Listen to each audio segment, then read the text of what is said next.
Or gamit para cutting sa buhok ni Arik.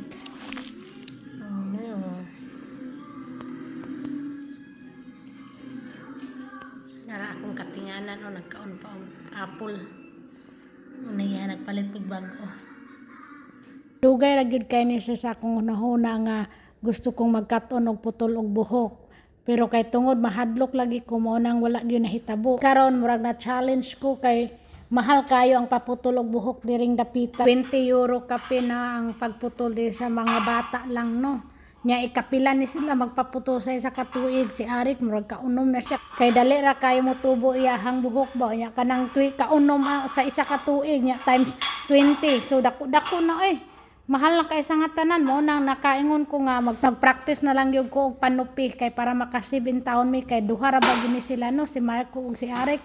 Karon si Marco dili pa pero motubo man gyud ni ang buhok ana nila di mao na nagingon ko sa akong kagalingon nga kinahanglan gyud na akong magkaton na ning pagpanupi kay samtang gamay pa po si Arik dili pa kabalo mo reklamo dili pa makita ang pahakba iyang tunupihan charot.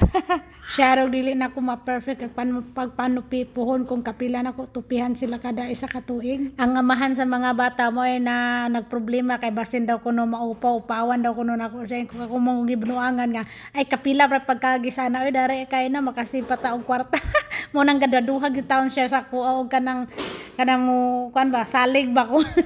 Siguro na mo na siya pag naog niya pag human niya trabaho iya din gilantaw kung okay ba nga akong pagpanupi ni Arik kay siya mo inabalaka umayo kay kanilaging first timer ta ko anak ko niya kung saon man nato pagkabalo kung dili nato sugdan kung sige tama na kog hunahuna mao na nga bahala nagpahak sa ani karon kay first time pa biya no di pag ta di biya ta expanding trabaho mo nang try nag-stop mi gadget kay kahion ang isa mo nang puti training na mo siya. So mao na ni resulta sa akong pagpanupi sa iya. Dili siya perfect kay unsa first time pa biya po na panupi pero may na lang yun nakuhaan ang buhok siya.